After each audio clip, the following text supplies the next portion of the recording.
Hi, just got in, kind of spaced out there, and let me load up something to smoke here.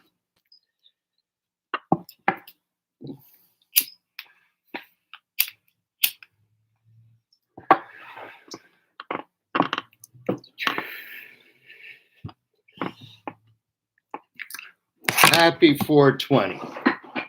That wasn't really good enough. It's just I just completely spaced it out. I wanted to do a little, anyways. Happy 420.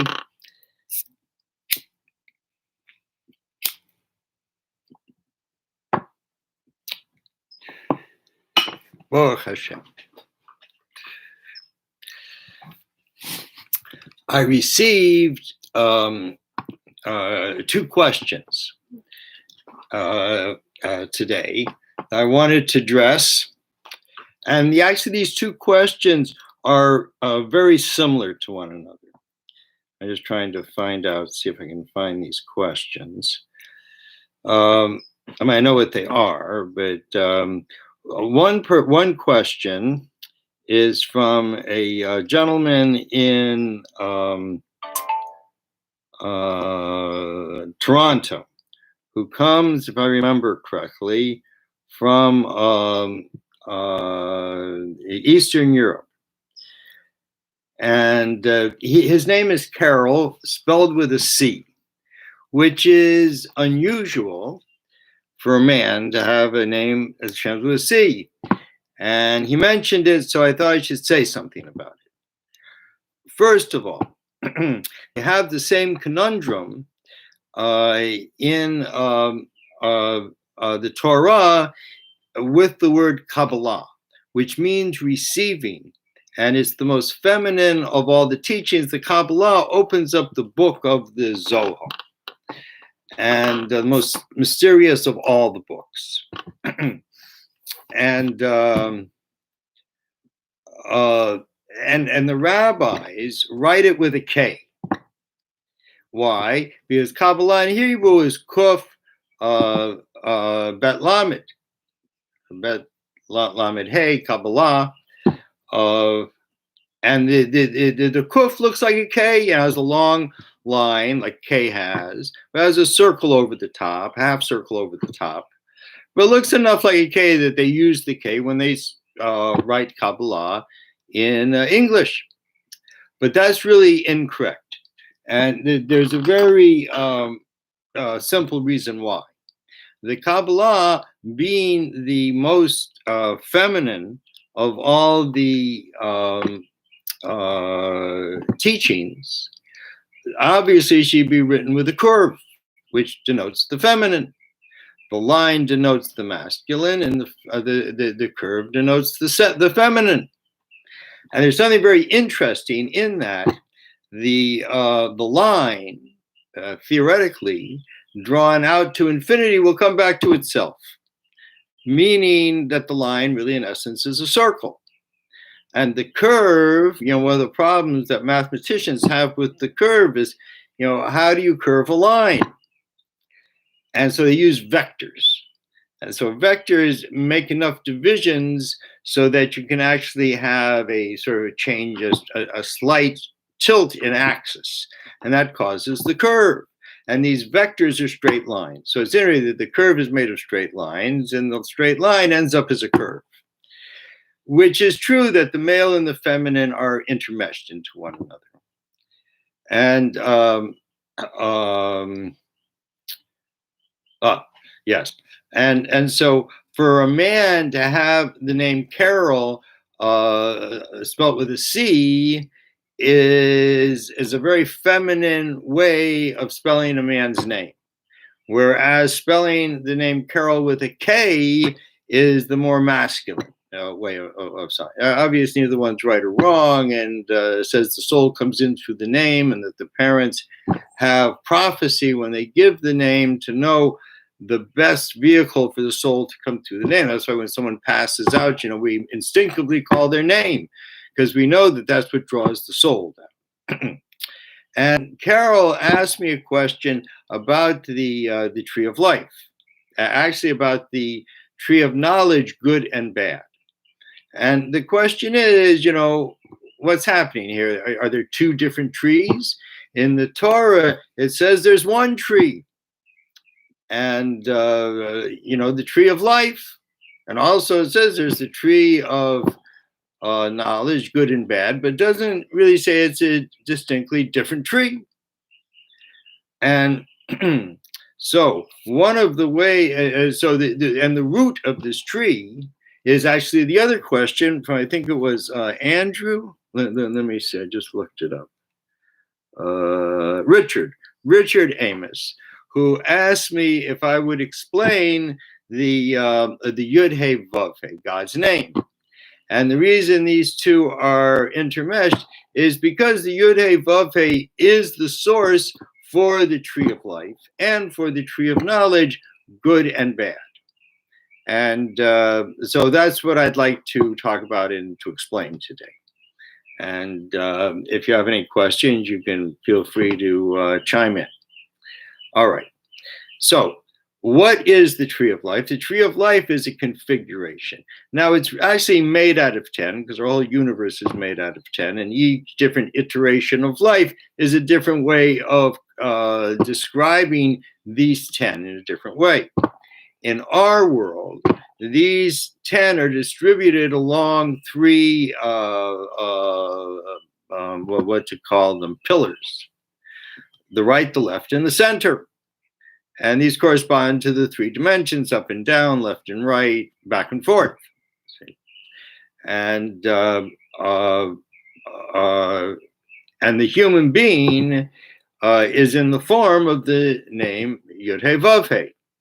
In that, the Yud is like a dot with a little line beneath and a little line above it, showing the soul coming into the head and leaving through the neck, a very constricted area. So it's constricted coming in and it's constricted going out.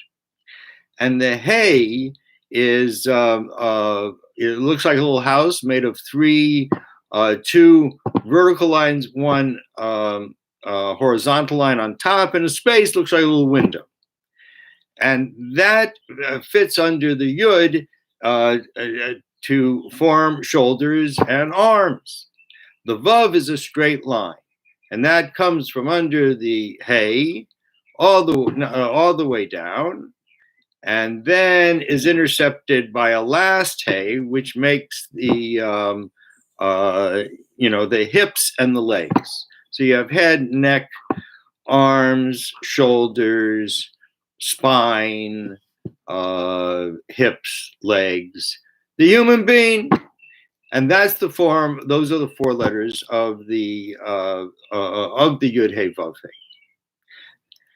What's special about the Yud He Vav He, what's very cool about the Yud, there's a few things that are cool about the Yud He Vav He, but one of the things is that from these four letters, Yud He Vav He, you can make three tenses: Hoya, past; Hove, present; and Yiyeh, future.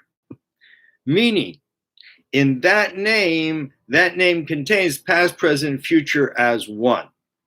And that is why this name is not pronounceable. And the Muslims have the same thing. Like, we call God Adonai Elohim because we interject Adonai, which means master, for the name the Yud He Vav He, that we don't know how to pronounce. And the Muslims have the same thing where they say Allah Elohim, and Allah means on high, and they have the same tradition that they can't pronounce. Not that they're not allowed to. We don't know how to, the correct pronunciation. And good that we don't, because there's so much power in that certainly no one in this world could be trusted with some sort of truth like that. And certainly that's part of why we don't have it, like we're little kids and we need to be constrained what we can play with. Anyways, and this name is considered the name of God, even though God has many names, actually 7 names, and then endless kanoims, ways that God is known through different attributes. But there are 7 names in creation corresponding to the 7 outer planets from the Earth to Pluto. And but the highest of the names is actually Yud Hey, which, I mean, the whole name is Yud Hey Vav Hey, but Yud Hey is actually the first name, which is Yah, something we can pronounce, as in Hallelujah, which means to praise, and you add on Yah, Hallelujah. And there's many names that have a Yah, at the end of it. What can I think of any? Not Yehud, not Yehuda. But Yehuda has God's name in it, Yud Hey Vav Hey. And anyways, everyone I think of, I can't. Anyways, there are many names with Chaya. Chaya has a Yud. I don't know. There's lots of names that have Yud Hey Vav Hey in it. The name of God in it. So, it's a very nice thing. So, and the Yud Hey Vav Hey corresponds to the head, to the 2 hemispheres of the brain. The Yud, being that it's just a dot, corresponds to seeing. That because when you see something, you see the entirety. You don't have to piece it together. You see all at once, and that's like the Yud that has everything inside of it. And then the Hey. See, the Hey has an opening at the top and the opening at the bottom called the lips of woman, and to receive from above and to give birth. And that's one of the things that woman does. And the Yud resides inside of the Hey, and that is the brain of the human being. And the tree, the configuration of the Yud Hey Vav Hey is a seed planted into creation that grows the tree of life, and with the roots rooted up in heaven, and the fruits coming down, to creation, ultimately to the earth, because the earth is the lowest place in creation. Everything outside of the earth is spiritual, which is a completely higher vibration than physical. And we are the lowest generation, since every generation is further from the original light. We are the lowest generation ever to live, which God's very interested in, because God's whole reason for making creation was to have a dwelling place in low, to be known in low. And that's us at this time, the entire world at one time. And now it's very possible this prophecy can happen, since we're all wired together, and what happens in one place in the earth, everyone on the earth can know at the same time. So it's a very kind of exciting time, and along with a lot of other things I've discussed in other videos. Anyway, but I want to kind of stick to this whole idea of the tree of life. And the tree of life has 4 components to it. It has the roots, has the trunk, it has the limbs, and it has the fruit. The leaves, and they have that, comes the fruit. And there again, this is the idea of the Yud Hey Vav Hey, that the Yud Hey Vav Hey affects all geometry. Everything falls into that. The reason is, one of the other things you see in the Yud Hey Vav Hey is the number 26, which, in Hebrew, every letter has an assigned number. So every word has a sum. And the Yud Hey Vav Hey, Yud is 10, Hey is 5, and Vav is 6, comes out to 26. Very nice, 26. We look out into the universe, and what do we see? We see that we're 26,000 million light years from the center of our galaxy. And from our vantage point, we appear to go around the North Star every 26,000 years. And the circumference of the earth is 26,000 miles. And the earth pulses every 26 seconds. As a sign that, the name of God, which is at one time past, present, and future,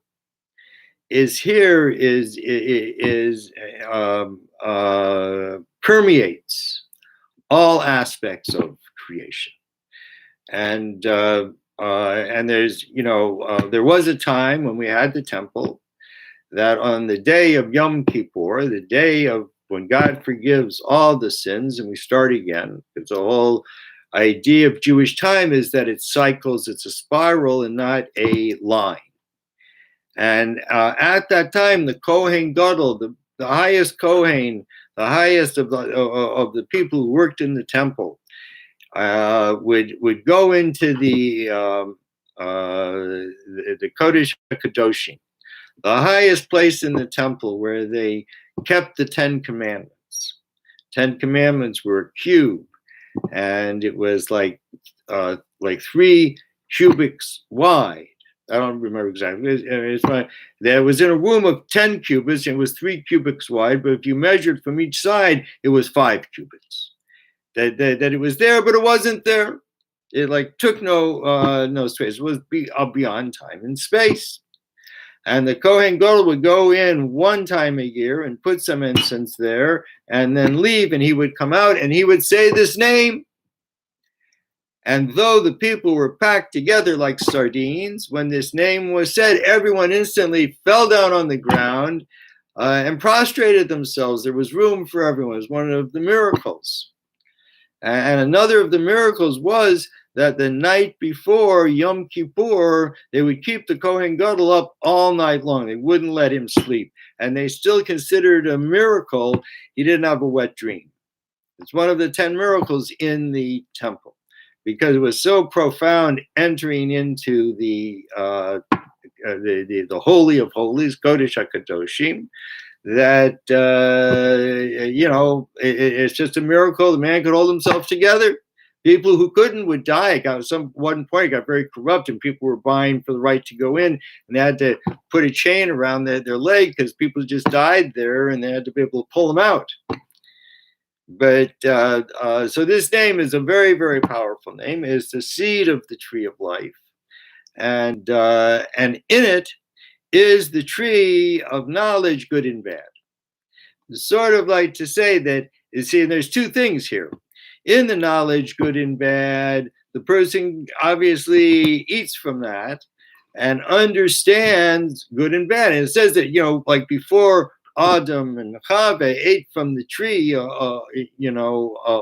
knowledge, that they knew there was good and bad, but they were like, it was black and white, like in the 50s, when they used to have cowboy shows and stuff, like the bad cowboys wore black hats and the white cowboys wore the good cowboys wore white hats. Everyone knew who was who. And that's kind of like how it is. Just a second. I completely lost my train of thought, and there's no one to tell me what I was talking about. Someone said hello.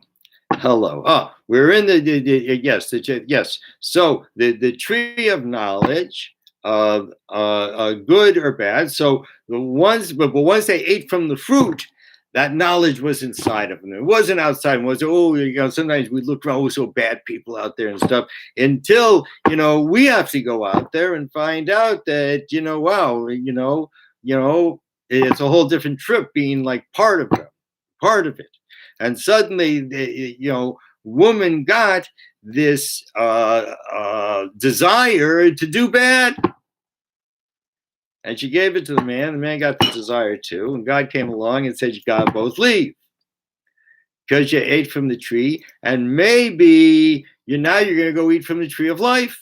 What would be wrong with that? Because now they brought death, because that's what, when we do something wrong, something dies as a result of it. So, and this is called death. This is like the says, my connection is unstable. That's not all that's unstable. Anyways, so once they got it inside of them, then they had to leave, because if they ate the tree of life, that would have been that would be the what the existence is forever. But by kicking them out, and they couldn't eat from the tree of life, means that this will have an end. As it says, the end of our time soon, God will wipe away death. No more death. We would have done what we needed to do. No more death. Just party after that. And that's happening very soon. So just to go back then to the Yud Hey Vav Hey, is one other thing that I wanted to say about the Yud Hey Vav Hey. That God is not of creation. God is not physical. God is not spiritual. Some people have a hard time understanding that because that's all they know, physical, spiritual. What else is God? We have to understand we are creation. And creation is just a tiny, take the whole thing, and press into a ball and throw it into the ocean of God, and it doesn't make a drop. And God is so much more than creation. That's why we call God one, because one in duality is everywhere all the time to everybody. And that's and God is very interested in us, because God wants a dira but taktanim. But from God being so far away from creation, creation being so limited, and God being so unlimited, how does God communicate with us? Obviously, we can't really communicate with God. I mean, if we don't know that there is God, what do we know? We don't know anything. God starts teaching us shit. And so that's why God adopted the Yud Hey Vav Hey. Because the Yud Hey Vav Hey are the components, the 10 components of the Yud Hey, of the tree of life, the 2 hemispheres of the brain, the 6 parts of the body, the 2 triangles, the Vav, which is 6, and the last Hey, which is which is action. We have understanding, we have emotions, and lastly, we have action. And that's how the world is constructed. That's why we're constructed that way, so above, so below. And so this is the intermediary between the oneness of God by having a name that includes past, present, and future. And it also is in the form of the human being and everything else in creation. And therefore, that's the conduit, that's the intermediary between God, who we can't fathom at all. And with any words, with any idea we have is all physical or spiritual. Nothing catches, the glimmer of God. Except the heart. The heart catches the glimmer of God. And the heart really is able to grasp God. But the head cannot. And in this, so God gives us names, and God works through these names. And we certainly don't pray to the name, but we call out to the name and say, like we would to a person, because even though the name is not the person, but it's very close to the person, in the same way the names of God are not God, God forbid. But they're God's names, are very close to God, and one should be careful not to use these names in vain and to respect the Creator. And ultimately, some people want a war with God, or hurt God. The most we can do is we can hurt the name, and that's a horrible thing to do. And even at that, we can only hurt the latter Hey, which is called Shekhinah, which is the feminine presence of God. And God doesn't like when we kick the Shekhinah.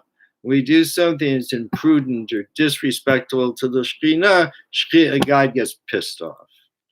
And so, it's a way that we can speak to God through these names. Nonetheless, when, in all the Jewish prayers, they all begin the same way, Baruch Atah. And Baruch comes from the word breakim, which has to do with the knees. And that's the idea of bending the knees, bringing ourselves down a notch, a little bit of humility. And with that, we draw down blessings. Bracha is Lashon Hamshaka, to draw down. And then, so we Baruch, we draw down. And what's the first thing we say? We say, Atah. What does ata mean? You. Hey, you. Baruch ata, you.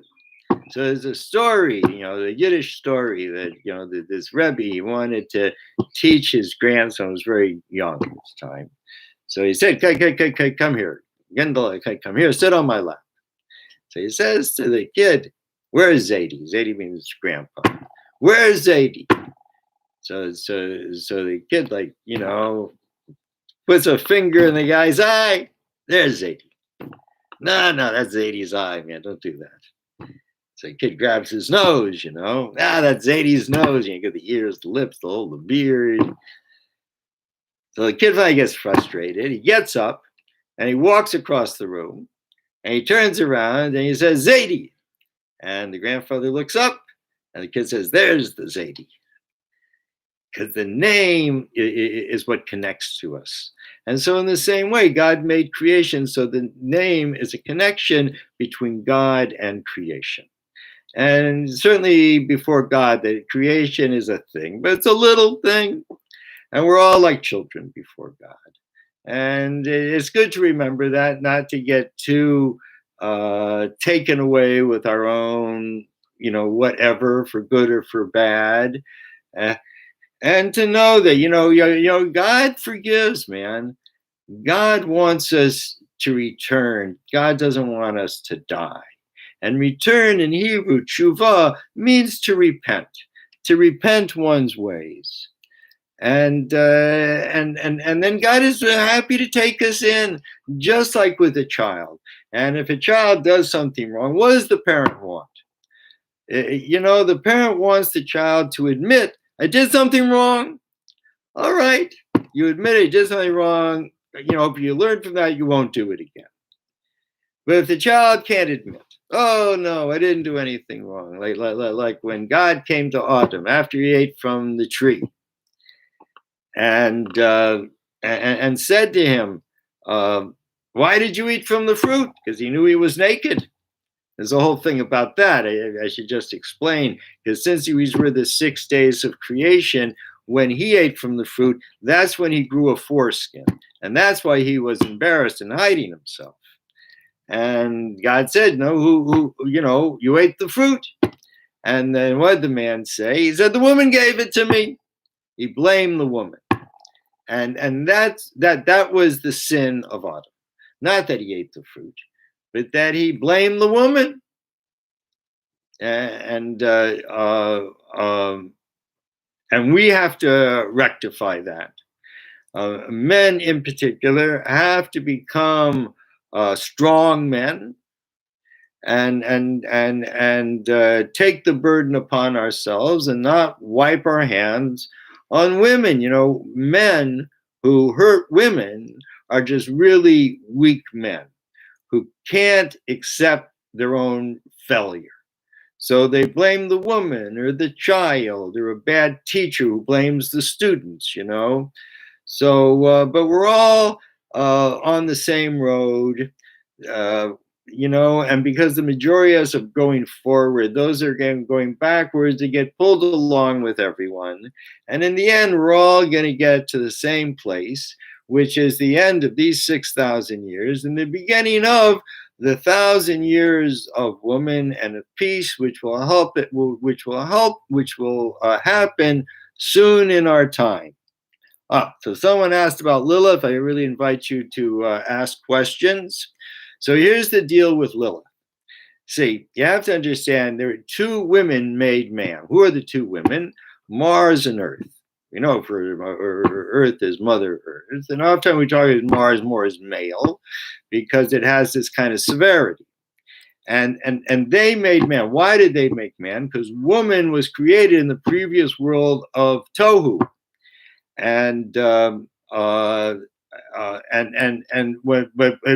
Since everything was completely independent, sex was not a thing.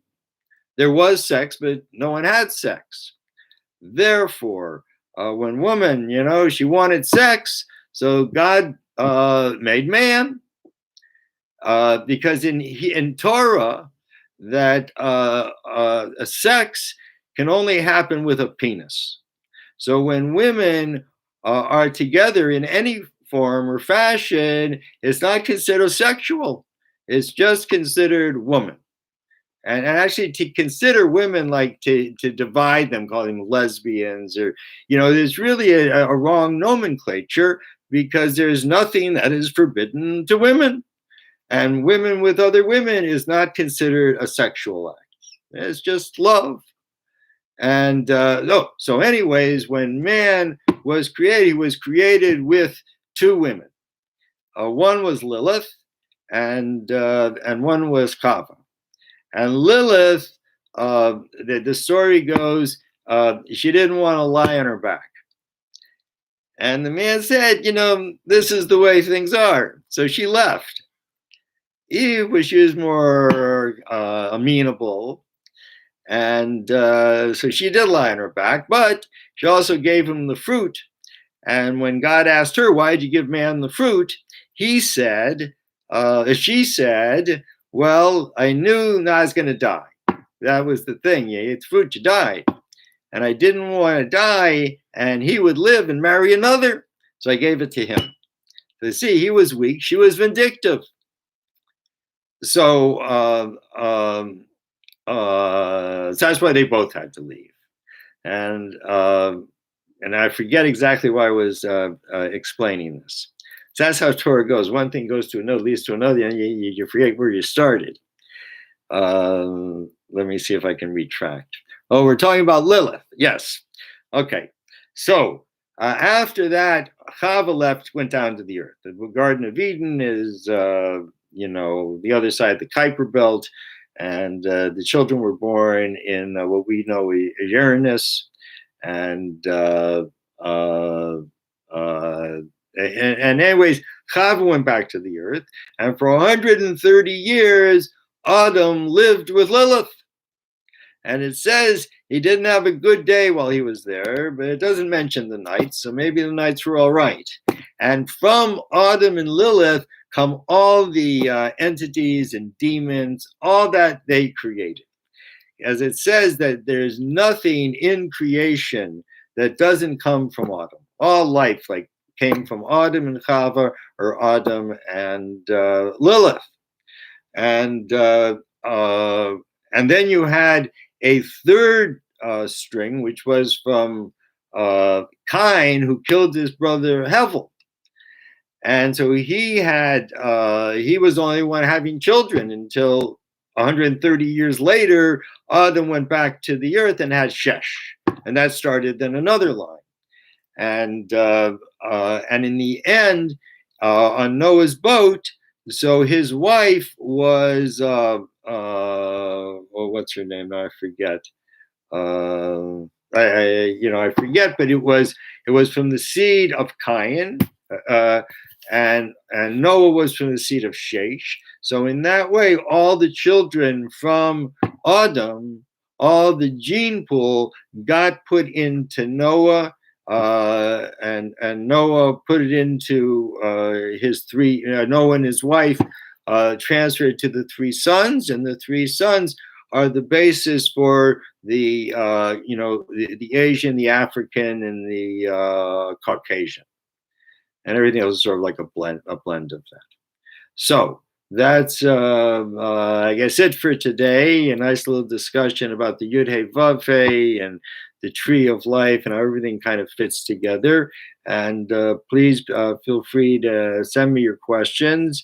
And if you would, please go to my website. It's called dovidhouse.com, where you could buy my latest book, which is Sex, a Metaphor to History, Trump 7-7 and the 1,000 Years of Woman, or take my course from Udemy, which is Kabbalistic Tarot. Both under $20, and I really appreciate any reviews you could give on those platforms. All right, see you tomorrow. I'm going to try to do this every day, 4:20, Monday through Thursday. Okay, have a good evening. Remember, whenever it's 20 minutes after the hour, somewhere it's 4:20. So stay high, man.